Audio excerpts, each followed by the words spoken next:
Pessoal, primeiramente, muito obrigado pelo tempo de vocês, né, de estar aqui presente no workshop de hoje.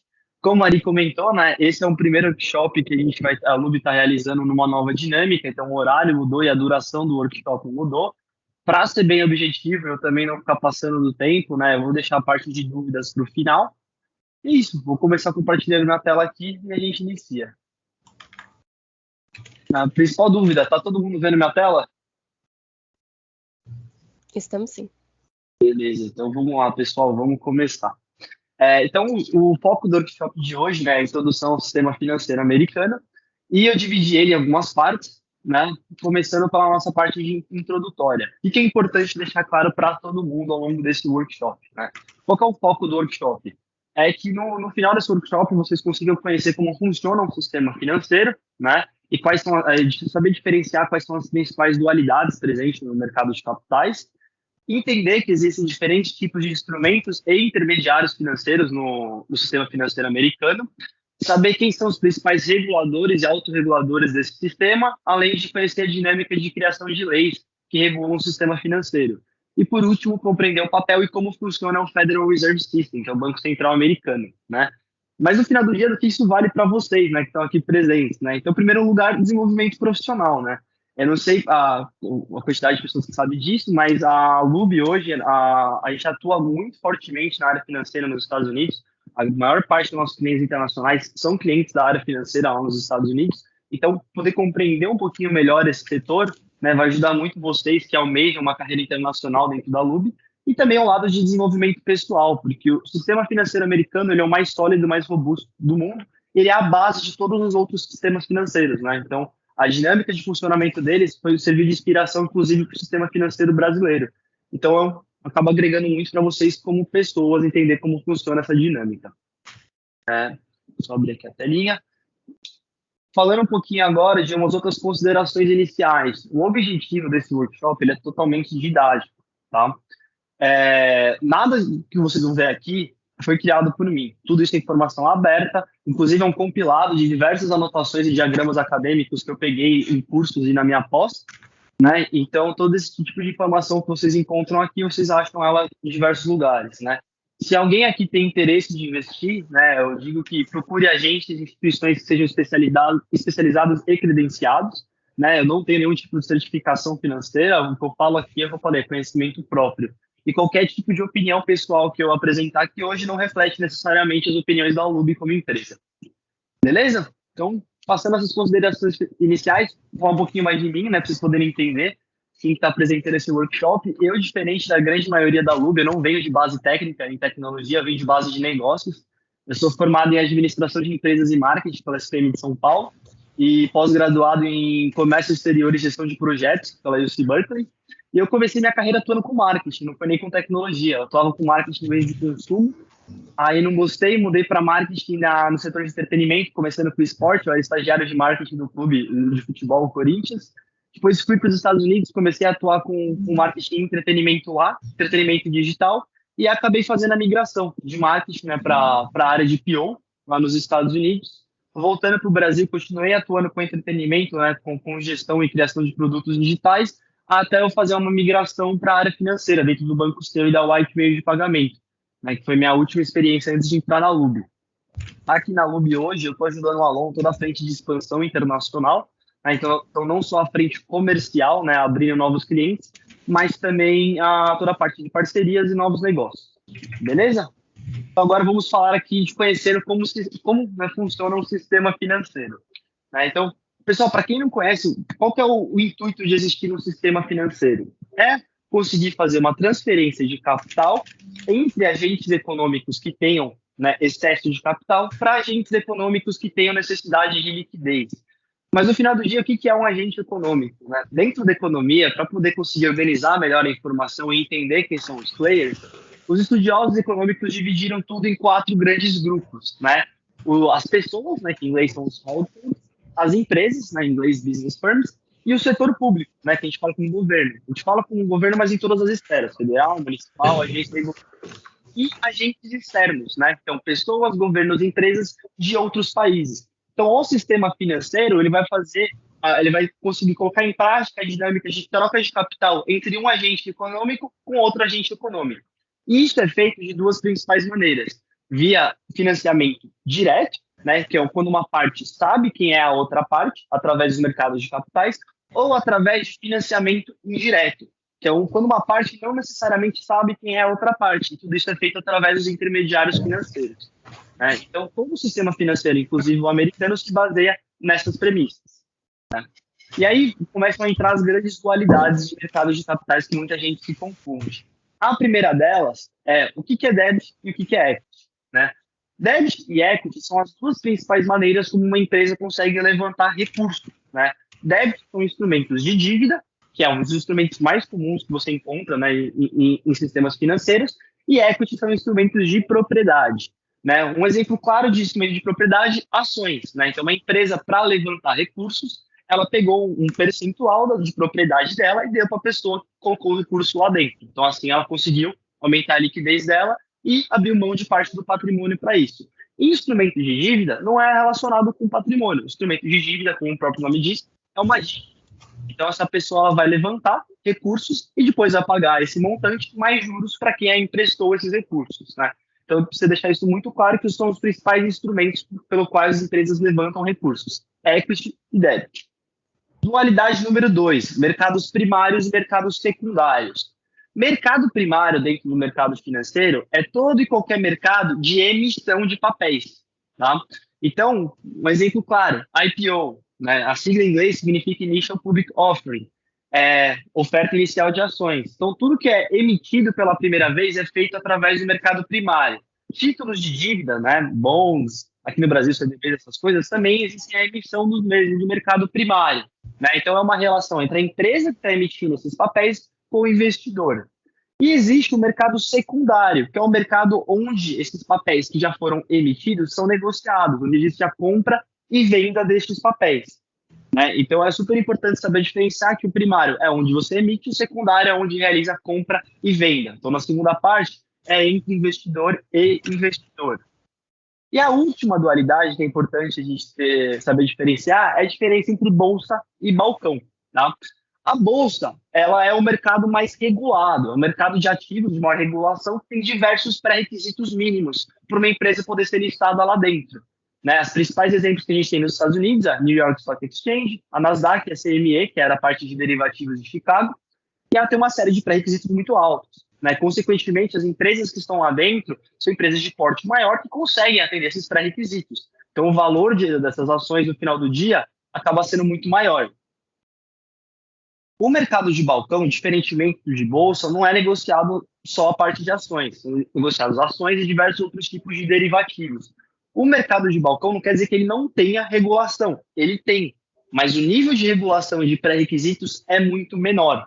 Nos Estados Unidos, a maior referência que a gente tem é o OTC Markets Group, que tem dois balcões principais. O OTCQX, que estão negociados diversos tipos de derivativos e ações de menor porte, né, de empresas que ainda não atendem à regulação do New York Stock Exchange ou da Nasdaq, e a OTCQB, que é onde são negociados os famosos penny stocks. Eu não sei quem aqui já assistiu o Lobo de Wall Street, né, que é o protagonista, ele negociava justamente essas penny stocks. Hoje elas são negociadas em mercado de balcão, há uma regulação, né, para poder evitar qualquer tipo de problema de fraude, mas não é o mesmo nível de regulação que existe dentro de uma bolsa, beleza?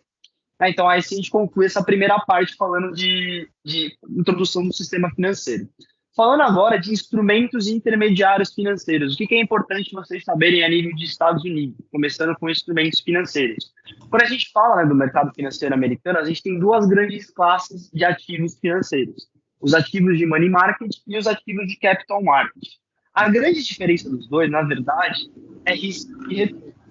Quando a gente fala de ativos de money market, menor duração, consequentemente menor volatilidade, menor risco, e a liquidez acaba sendo maior, né? E os ativos de capital market são inversamente proporcionais aos de money market, ativos de maior duração, consequentemente maior volatilidade e maior risco, e acabam tendo uma menor liquidez, só que aí os retornos acabam sendo geralmente muito maiores pelo risco ser maior. Eu aqui tenho diversos exemplos de cada um deles. Eu não vou ficar entrando no detalhe de cada um deles, senão a gente vai acabar passando do tempo aqui, né, do workshop. Mas eu já compartilhei com o Ari, né, essa apresentação detalhada, tá? Então, além desses slides que eu estou passando para vocês, tá tudo isso explicado direitinho e com exemplos. É só pedir para o Ari depois. Falando já de intermediários financeiros, as empresas, né, que estão dentro do sistema financeiro americano, elas são classificadas em 3 grandes grupos, né? E cada grupo é de acordo com o fim do dinheiro que está lá dentro. O primeiro grupo, ele é chamado de custodiantes ou depositários, né? Basicamente, qual que é o fim, né, de alguém que coloca um dinheiro dentro do custodiante ou de um depositário? É guardar o seu dinheiro lá dentro para quem tem alta necessidade de liquidez, quem precisa estar mexendo com o dinheiro constantemente. Então, o que você tem lá dentro, geralmente? Grandes bancos, né? Lá nos Estados Unidos tem as associações de empréstimo e poupança, né? Ou os bancos de poupança mútua, que tem uma dinâmica muito parecida dos bancos comerciais, e as uniões de crédito, que a gente também tem aqui presente no Brasil, como, por exemplo, a Sicredi e a Sicoob. Um outro tipo de intermediário financeiro que a gente tem nos Estados Unidos é o intermediário de poupança contratual. E como que funciona a dinâmica, né, com esse grupo em específico? A gente tem lá presente as seguradoras e os fundos de pensão. Você vai pensar, mas uma seguradora é bem diferente do fundo de pensão. Na prática, não é muito. Né? Quando você fala, tanto de uma pólice de seguro ou de uma pensão que você faz, né, de usar um plano de aposentadoria, todo mês você está pagando um montante e no final, quando tiver um vencimento, você vai reaver esse dinheiro de volta para você. No caso da seguradora, é quando acontece, né, o que foi colocado dentro da pólice. Como que essas instituições conseguem garantir que elas consigam pagar as pessoas? Eles pegam esse montante que vem todo mês, lá para eles, e investem no mercado financeiro. Então, eles pegam todo esse montante, colocam lá dentro, começam a gerar retornos financeiros, por quê? Quando precisar pagar a pessoa no final, quando ela se aposenta, ou no caso de uma seguradora, quando a apólice vencer, eles vão lá e eles têm o capital na mão para poder pagar. E as seguradoras de vida, elas são, né, subclassificadas diferente das seguradoras de acidentes, porque a chance, né, de ter que pagar uma apólice para quem fez o seguro de vida é muito menor do que quando você tem um acidente de trânsito, por exemplo. Então, a necessidade de liquidez de uma seguradora de vida é muito menor. Consequentemente, eles investem em ativos de mais risco, os ativos de capital market que eu apresentei no slide anterior. Por último, a gente tem um intermediário financeiro focado em investimento, né, focado em 4 grandes grupos. Os mutual funds, que são, no Brasil a gente chamaria de fundos multimercado, né, são fundos que investem em diversos tipos de ativos. Os money market mutual funds, que nem o anterior, investem em diversas classes de ativos, porém só focados em ativos de money market, que são aqueles ativos de menor risco, né, e consequentemente maior liquidez. Os hedge funds, que atuam similarmente aos mutual funds, porém com foco exclusivo em ativos de capital market, e os bancos de investimento, que são os intermediários financeiros focados em emitir esses papéis para as empresas, conforme eu comentei com vocês no mercado primário. Falando agora um pouquinho de regulação no mercado norte-americano, né? Quando a gente fala de regulação, a gente tem basicamente entidades públicas, que são as reguladoras, e as entidades privadas, são entidades de autorregulação. E qual que é o fim de cada uma delas, né? As entidades públicas, como o nome diz, elas são reguladoras, elas têm que garantir toda a solidez do sistema financeiro. Elas colocam em prática uma série de diretrizes que visam aumentar a transparência dos investimentos e aumentar a quantidade de informação disponível para as pessoas que estão presentes dentro do sistema financeiro, principalmente o investidor pessoa física, né, que acaba sendo um investidor muito menor quando comparado com o investidor pessoa jurídica ou governos, como a gente viu lá na parte de agentes econômicos, né? Os principais exemplos que a gente tem é o Fed, o Banco Central Americano, a SEC, que seria o equivalente à CVM lá nos Estados Unidos, né, que regula toda a parte de valores mobiliários, e o FDIC, que seria o equivalente ao FGC, né, que é o Fundo Garantidor de Crédito dentro dos Estados Unidos. Já as entidades privadas são entidades que a gente chama de autorregulação. Autorregulação por quê? Porque por ser uma entidade privada, ela tem associados, e esses associados se regulam. Né? Por isso que ela é chamada de entidade de autorregulação. O foco principal delas é supervisionar as operações financeiras dentro dos Estados Unidos. Então, eles têm a premissa de qualificar os participantes, né? Então, assessores de investimento, pessoas que trabalham dentro do sistema financeiro, garantir que eles estão qualificados e garantir que todas as instituições e pessoas que estão lá dentro, elas sigam parâmetros, né, e padrões de operação. Os principais exemplos que a gente tem é a FINRA, a MSRB e a NFA. Aqui nesse slide da sequência, eu não vou entrar em detalhe nele, depois vocês podem ver isso com calma quando olharem o material, vocês podem ver que a jurisdição de cada uma delas, ela tem uma correlação, né? Então, diversas instituições, sejam reguladoras ou autorreguladoras, elas conseguem supervisionar mais de um tipo de entidade. Depois eu peço para vocês olharem com calma isso nos slides. Se tiver dúvida, pode me mandar mensagem. E o que é importante quando a gente fala de regulação é entender como que funciona a legislação em vigor lá nos Estados Unidos. E o ponto inicial para isso é entender como que funciona o sistema de leis americanos, né? Os Estados Unidos e todos os países de língua inglesa, eles se baseiam no sistema jurídico que foi implementado na Inglaterra, né, alguns séculos atrás, que é o chamado de Common Law. Na Common Law, existem muito poucas leis, né? Você tem uma constituição muito enxuta e leis muito resumidas e muito, vamos dizer, macro, né? Elas abrangem muitas coisas. Por quê? Porque no final do dia, tudo vai ser interpretado por um juiz, né? O juiz ele vai se basear em jurisprudência, ou seja, casos passados, vai orar, lógico, ter a lei como referência, mas não tem um número muito amplo de leis para ele se basear. Então ele vai sempre ver tudo caso a caso.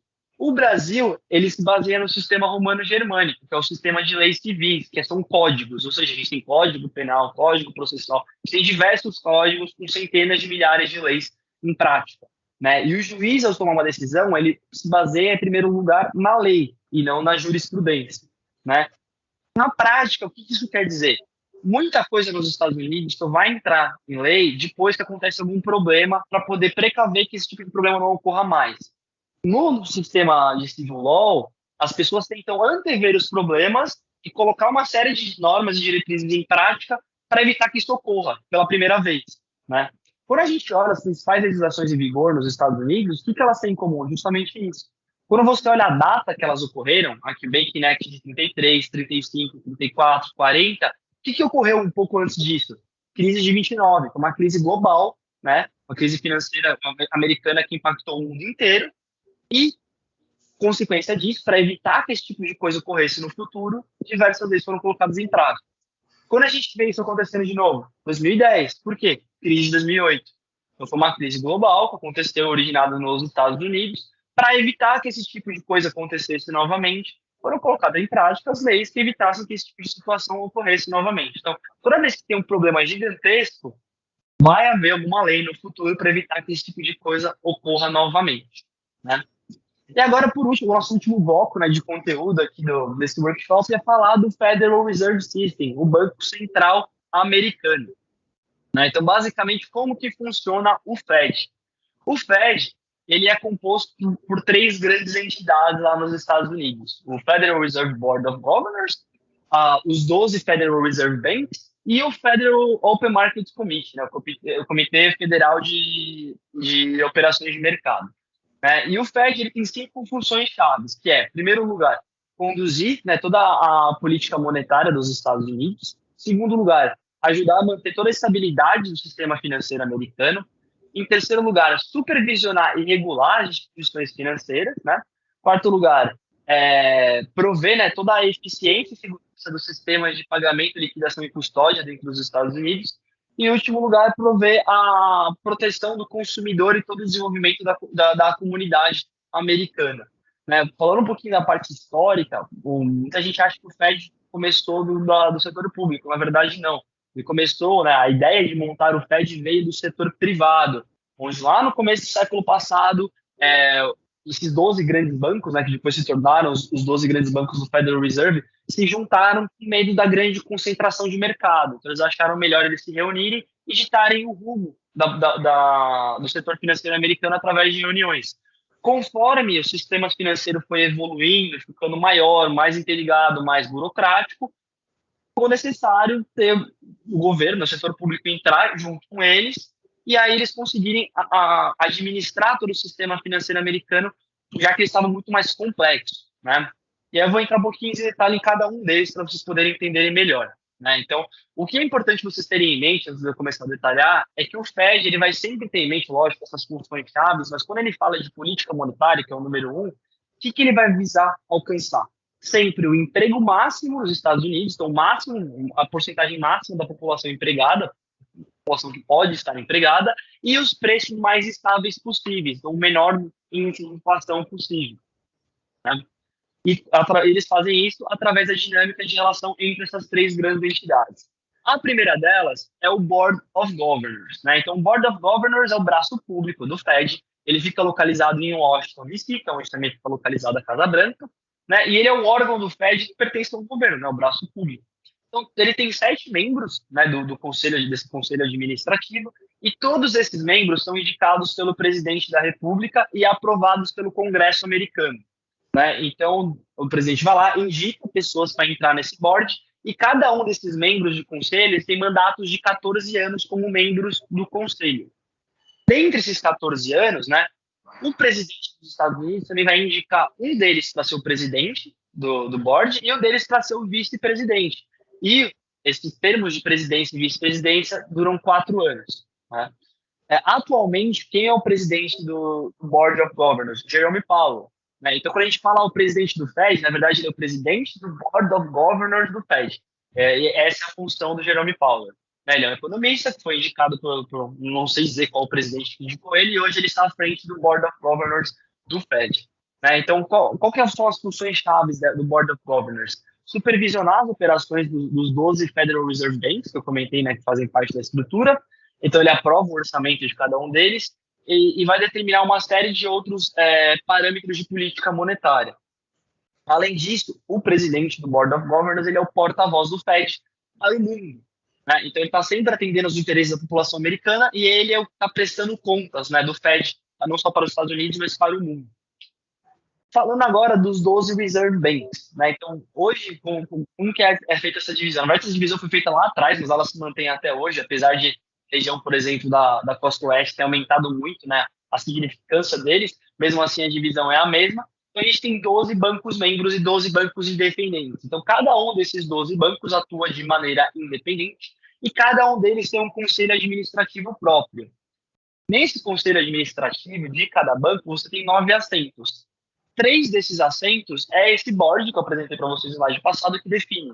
Então, ele vai definir ao todo 36 pessoas, né, para estar dentro do board dos Reserve Banks, 3 em cada uma deles. Os outros 6 assentos, eles são determinados pelos bancos comerciais de cada uma dessas regiões. Por quê? Porque os bancos comerciais são meio que associados desses bancos. Então, eles têm um poder de barganha lá dentro. Então, os outros assentos são definidos por esses bancos que estão em cada uma das suas respectivas regiões. O foco desses bancos é justamente, dos Federal Reserve Banks, é defender o setor privado dentro do Fed. Né? Então, as decisões, né, que refletem os interesses dos bancos e demais instituições financeiras da região. Né? E eles têm um papel fundamental para o Federal Reserve, porque, como eles são mais disseminados, eles têm maior capilaridade, então eles conseguem levantar dados de maior eficácia, dados que têm uma representação melhor da realidade. Então, toda vez que vai ter uma reunião do Fed, cada um desses 12 Federal Reserve Banks faz um levantamento dos dados das instituições financeiras para apresentar para o Fed tomar decisões nas reuniões quando elas acontecem. Né? Então, entre funções principais que a gente pode dizer, cada um dos 12 Federal Reserve Banks ele precisa supervisionar e examinar, né, os bancos comerciais e demais instituições financeiras de cada uma das suas regiões. Eles são responsáveis também por realizar empréstimos a cada uma dessas instituições que estão custodiando lá dentro. Eles fornecem serviços essenciais para garantir toda a liquidez do sistema financeiro dentro de cada uma das regiões, né? E coletam as informações, né, que é chamado Beige Book, que eu comentei com vocês. Esse Beige Book ele é a base, né, da pauta de todas as reuniões que o Fed realiza periodicamente. Qual que é o grande destaque que a gente tem dentro desses 12 Federal Reserve Banks? O New York Federal Reserve Bank. Por quê? Porque na região, que é representada, né, pelo Federal Reserve Bank de Nova York, ele é que concentra os maiores bancos comerciais do mundo, não só dos Estados Unidos, são bancos de atuação global. Por conta disso, o poder de barganha desse Federal Reserve Bank é muito maior quando comparado aos outros. A importância dele é tão grande que a mesa de operações do Fed, para compra e venda de ativos, e a mesa de operações de câmbio do Fed fica dentro do Federal Reserve Bank de Nova York, né, para poder mostrar a importância que esse banco tem frente aos outros bancos. E o último grande instituição é o FONC, o Federal Open Market Committee, né, que ele é basicamente o corpo do sistema financeiro americano. Por quê? Porque é ele que vai determinar o rumo da economia americana através da política monetária. Como que isso ocorre? Né? Como eu comentei com vocês, você tem 7, né, membros do Board of Governors e cada um desses membros faz parte do FONC também, e cada um deles tem direito a voto. Dos 12 Federal Reserve Banks, todos os 12 membros, né, desses Federal Reserve Banks, todos os presidentes de cada um desses 12 participam das discussões. Porém, só 5 desses 12 têm direito a voto, totalizando 12 votos. Como que funciona? O Federal Reserve Bank de Nova York, por ser mais importante, ele todo ano ele participa de direito a voto, e os outros 11, eles revezam, eles são escalonados a cada ano. Então, um ano é Cleveland, um ano é Chicago. Philadelphia, Richmond e Boston ficam se revisando a cada ano. São Francisco, Minnesota, Kansas City, a mesma coisa. Atlanta, Dallas e São Louis, a mesma coisa. Então, isso garante que há uma rotatividade, né, e que esses bancos consigam, de fato, né, participar ativamente das decisões. A diferença é, todos deliberam, porém só 5 votam junto ao CERT Board of Governors. Uma curiosidade, atualmente desses 7 Board of Governors, apenas 4 estão exercendo as atividades porque 3 resignaram ao cargo. Então só temos 4 desses 7 junto aos outros 5. Então a gente tem 9 votos em prática hoje dentro do FONC, né? E o FONC é justamente quem realiza as reuniões periódicas do Fed. O Fed ele faz 8 reuniões ao longo do ano justamente para poder levantar, né? Tanto o board vai levar os dados relacionados à parte pública, os Federal Reserve Banks vão levar a parte privada e eles vão tomar decisões em relação à política monetária americana ao longo dessas reuniões. A primeira delas, de 2022, aconteceu inclusive essa semana, né? Foram 2 dias de reunião e na quarta-feira o Jerome Powell inclusive deu uma coletiva, né? Ao longo de 4 reuniões do ano, janeiro, abril, junho e novembro, logo após o final da reunião, o presidente do board faz uma coletiva de imprensa, porém, ao final dela, independente de ter coletiva ou não, sempre a decisão de política monetária do Fed é anunciada para o mundo. E 3 semanas depois do final da reunião, a pauta da reunião, né, ou seja, tudo aquilo que foi discutido, é aberto dentro do site do Fed para qualquer pessoa ter acesso, né? Então, eles são muito transparentes nisso. O que vale mencionar, né, do ponto? Qual que é a dinâmica recente? Em primeiro lugar, pandemia, né? O FONC, ao longo da pandemia, para poder garantir, né, que o sistema financeiro americano não colapsasse e continuasse sólido, começou junto à esfera pública, né, o poder executivo, a aprovar pacotes de inserção de dinheiro dentro da economia, aumentar a base monetária para o quê? Para garantir que as pessoas tivessem recursos para se manter e para garantir que estabelecimentos comerciais não quebrassem, né? Dentro dessa política, focando só em pandemia, o dado mais recente que eu tenho é de outubro do ano passado, mas foram aprovados 12,7 trilhões de dólares, né, que foram injetados dentro da economia americana, só Estados Unidos. 5,2 trilhões vieram de um plano que foi aprovado pelo executivo, né, a presidência, que é o plano de resgate da economia, né, o Relief Plan de 5,2 trilhões. 4,5 trilhões foram de operações do Fed de compra de ativos no mercado, então ele expandiu a base monetária comprando ativos, e 3 trilhões de dólares foram injetados na economia através de investimentos em infraestrutura. Então, ao todo, 12, quase 13 trilhões de dólares foram colocados dentro da economia americana para garantir que ela não colapsasse ao longo da pandemia. E a taxa básica de juros continuou estável, zerada, né? O que a gente está vendo que vai acontecer recentemente? Na decisão dessa semana que o Fed tomou, ele disse que os juros vão continuar baixos, entre 0 e 0,25%, a taxa básica de juros americanas, porém, eles já levantaram a mão de que em março vão começar a elevar a taxa básica de juros nos Estados Unidos e também estão colocando em prática um plano de diminuição da compra de ativos, né, com aqueles 4,5 tri que eu comentei com vocês, que vem ocorrendo ao longo da pandemia. Então, até março, eles vão parar de comprar ativos, vão parar de expandir a base monetária, né? E é nisso que eu entro, né, justamente nas ferramentas de política monetária do Fed. Como que o Fed consegue, de fato, fazer com que a economia gire e que as coisas elas sigam, né, o caminho para gerar pleno emprego e preços estáveis? Através de 3 grandes instrumentos de política monetária. O primeiro deles, Open Market Operations, ou operações de mercado, que nada mais é que compra e venda de ativos dentro do mercado financeiro, né? Então, quando o Fed ele compra, né, um ativo no mercado, ele compra uma quantidade absurdamente grande, pessoal. Quando ele compra um ativo dentro do mercado financeiro, o que ele está fazendo? Ele está tirando dinheiro de dentro dele e dando para o mercado, certo? Ele comprou de uma pessoa no mercado secundário, então essa pessoa tinha um papel, esse papel veio para o Fed e o dinheiro do Fed foi para a pessoa, certo? Pessoa, empresa, seja o que for. Então, ele está ampliando a base monetária. Quando você aumenta a base monetária, há uma diminuição no curto prazo da taxa básica de juros, né? Por quê? Porque o dinheiro está mais disponível, então o valor dele acaba ficando menor, consequentemente os juros acabam ficando menores. A venda é inversamente proporcional. Quando o Fed começa a vender os ativos que ele tem lá dentro, ele está diminuindo a base monetária. Né? Então, ele faz isso justamente para poder conseguir aumentar a taxa de juros no curto prazo. Outro instrumento que eles têm é o discount rate, que no Brasil o Bacen faz uma coisa muito parecida, que aqui no Brasil é chamada de redesconto. Como eu comentei com vocês, dentro dos 12 Reserve Banks, eles são responsáveis por custodiar o dinheiro de todas as entidades comerciais de cada uma das suas respectivas áreas. O que é isso? Né? Eles vão estar pegando, né, tipo, eles vão estar cuidando, né, zelando, né, por essas instituições, e toda vez que as instituições precisarem de empréstimo, é com essa taxa que o Fed determina que elas vão conseguir através desses Reserve Banks. Né? Então, essa é a discount rate, que no Brasil é chamada de redesconto, e o Bacen faz isso também. O último instrumento é o Reserve Requirements, que em português é chamado de reserva compulsória. Nada mais é que, como você está falando de instituição financeira, uma instituição financeira, como que ela faz dinheiro? Ela pega os seus recursos e empresta para outras pessoas. Só que se tudo que eu pego e empresto para os outros, quem é que botou o dinheiro lá dentro? Se todo mundo começar a pedir ao mesmo tempo, vai chegar um momento que eu não vou ter como pagar. Por quê? Porque eu estou criando dinheiro através de crédito.